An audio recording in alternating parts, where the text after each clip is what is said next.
లోక్సభ సమావేశాలు స్టార్ట్ అయ్యాయి. లైవ్లో చూద్దాం. की है ये सभा कारगिल युद्ध में शहीद हुए सशस्त्र बलों के सैनिकों के सर्वोच्च बलिदान के लिए उन्हें नमन करती है और उनके परिवारों के प्रति अपनी गहरी संवेदनाएं व्यक्त करती है।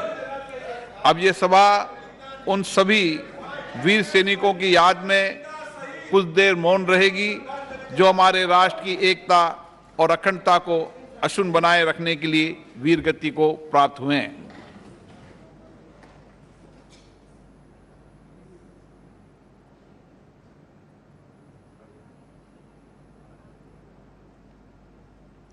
ओम शांति। प्रश्नकाल क्वेश्चन नंबर 81 श्री मलुक नागर।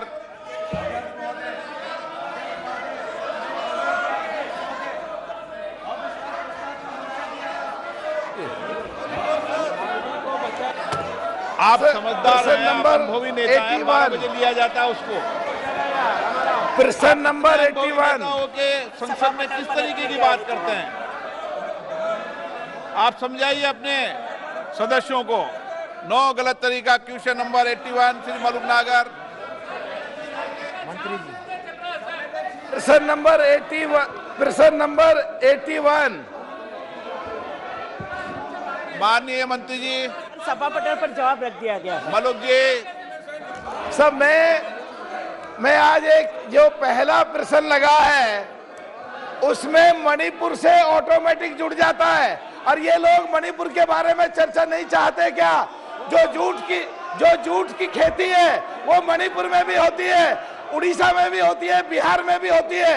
तो मैं मंत्री जी से जानना चाहता हूं जो एक्सपोर्ट होकर के पैसा देश में आया उसमें से कितना पैसा किसानों को दिया जा रहा है इंसेंटिव के रूप में?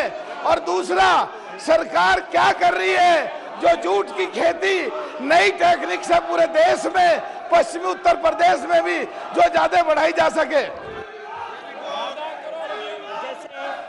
आज का दिन हम सबके लिए भी बहुत गौरवान्वित है क्योंकि आज ITPO का जो विश्व स्तर का जो एक एग्जीबिशन सेंटर का आज ओपनिंग करने प्रधानमंत्री जी गए थे और प्रधानमंत्री जी ने जिस तरह से ग्लोबल इमेज को ध्यान में रखते हुए आत्मनिर्भर भारत की ओर बढ़ते हुए हम सब ने कर्तव्य काल का निर्माण किया है और इस कर्तव्य काल में टेक्सटाइल इंडस्ट्री में सबसे बड़ा योगदान जूट का भी रहा है। मैं आपके माध्यम से बताना चाहती हूं कि जो किसानों की बात ये कर रहे हैं, कल सबसे बड़ा किसानों के सम्मान निधि के रूप में प्रधानमंत्री जी डायरेक्ट बेनिफिट ट्रांसफर से उसके अकाउंट में जो पैसा जमा करने वाले हैं, इसमें इस बार MSP के माध्यम से जूट किसानों को 5,000 से ज़्यादा की राशि ये तय की गई है। और इसके साथ में जो एक्सपोर्ट निर्यात की बात कर रही है, आज जो एग्जीबिशन सेंटर बना है जूट रिलेटेड, जो ग्लोबल इमेज में जूट का आगे बढ़ने के लिए जो टेक्निकल टेक्सटाइल का यूज़ हो या उनसे जुड़ी हुई जो चीज़ बनती है उनके प्रमोशन के लिए ट्रेनिंग सेंटर से लेके उनकी खेती में कैसे बदलाव आए, किस तरह से नई टेक्निक से खेती हो जाए। मैं एक बात ध्यान में लाना चाहती हूँ कि ऐसी कोई भी जो चीज़ होती है इसमें राज्य सरकार का सहयोग चाहिए और उन्होंने जिस तरह से बताया है सबसे ज़्यादा जूट मिल है वेस्ट बंगाल में और वेस्ट बंगाल की जितनी भी मिलें हैं उनको सरकार ने प्रोक्योर करके जो हमारी चीनी और हमारी पेड़ी के लिए जो हमने जो जूट बैग है उनको सिक्योर नहीं किया होता तो ये लोग इस तरह से आगे नहीं बढ़ पाते। लेकिन इसमें भी ये परेशानी है कि उनको जो सरकार के सहयोग मिलते उनके जो सहयोग मिलता है लेकिन उन्होंने अपनी टेक्नोलॉजी को अपग्रेड नहीं किया, ना तो नई मिल को अपग्रेड किया, ना ही तो टेक्नोलॉजी करी कैसे गोल्डन प्रकार का जूट बन जाए उसके लिए सोचा गया। तो इसमें हमें सीड से लेकर उनके कैसे 1 हेक्टेयर के अंदर सबसे ज़्यादा उसकी खेती हो जाए, उसकी ट्रेनिंग हो जाए, उसके मार्केट लिंकेज हो जाए और मार्केट लिंकेज के साथ में एक्सपोर्ट तक की चीज़ें सरकार ने इसी योजना के माध्यम से बनाई है। तो जो एक्सपोर्ट आज हुआ है उन्होंने जो सवाल पूछा है कि आज तक का सबसे ज़्यादा एक्सपोर्ट जूट का पिछले साल के मुकाबले में इस साल जो हम लोगों ने तय किया है तो उनका जूट के उत्पादन में 76 लाख बेल की तुलना में 2023 में 91 लाख बेल्स हो गया और आज वर्तमान में 10,000 करोड़ रुपए की अधिक छूट जो तेलिया के लिए सरकार खाद्यान्न पदार्थ के लिए उनको दी जाती है। मलूक नागर जी, अब सीधा सीधा प्रश्न ये था कि जो एक्सपोर्ट होता है, जो इंसेंटिव सरकार देती है इस जूट की खेती बढ़ाने के लिए, सरकार ने किसान को क्या इंसेंटिव के रूप में दिया है? नंबर एक। नंबर दो कि क्या सरकार पूरे देश में जूट की खेती और खास करके मणिपुर में, जिससे वहां पैसा ज्यादा जाए और झगड़े बंद हो जाए, सरकार झगड़ों को भी कंट्रोल करे और आर्थिक रूप से भी मजबूत करे, उसके लिए सरकार क्या कर रही है? और तीसरा, पश्चिमी उत्तर प्रदेश में जूट की खेती कैसे ज्यादा हो, इसके लिए सरकार क्या कर रही है?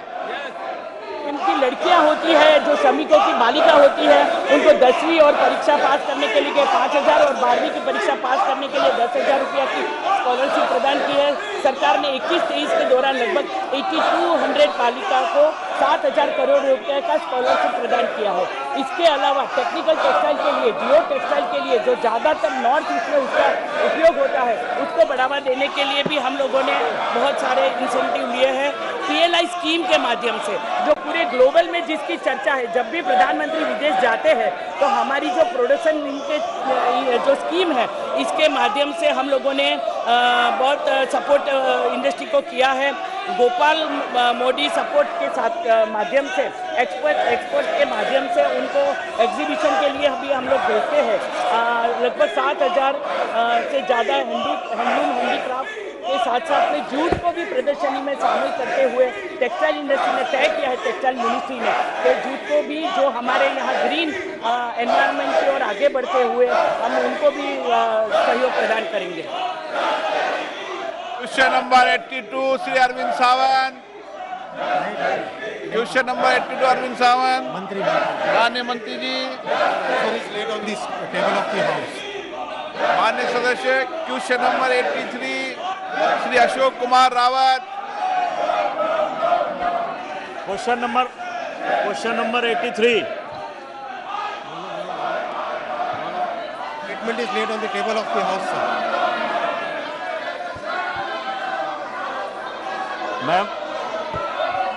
मैं माननीय प्रधानमंत्री जी और माननीय रेल मंत्री जी का आभार प्रकट करता हूं कि उन्होंने रेल संपार संख्या 249 को स्वीकृति प्रदान की है।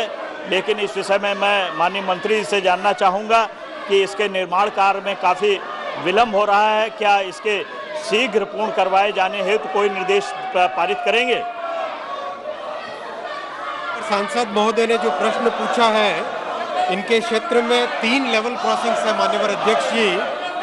Level crossing number 247, level crossing number 248 और लेवल क्रॉसिंग नंबर 249, जो कि संडीला स्टेशन के आसपास है, तीनों के तीनों।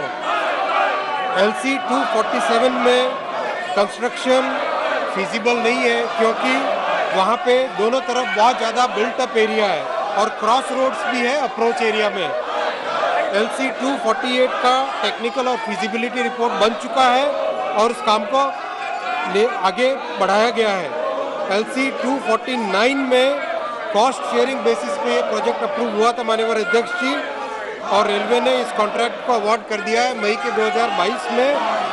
उसके बाद में काम में थोड़ी सी कुछ और चेंज आया, चेंज होने के कारण अप्रोच पोर्शन का कॉस्ट भी उसमें इंक्लूड किया गया और इस पूरे के पूरे काम को टेंडर अवार्ड कर दिया गया है। काम तेजी से चल रहा है। धन्यवाद माननीय मंत्री जी।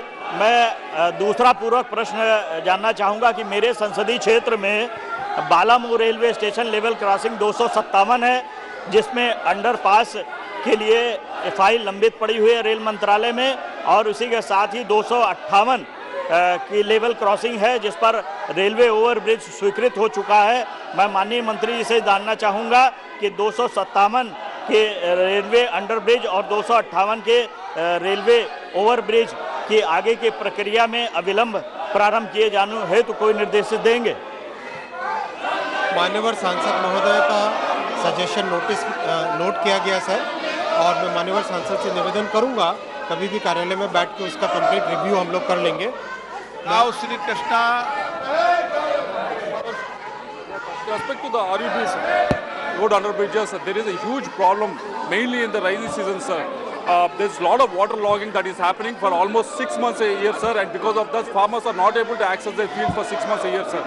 And this has been raised by not just by me, sir, but most of the members in the House repeated times, sir. So I request the Minister to give some clarity on this issue so that there's a technical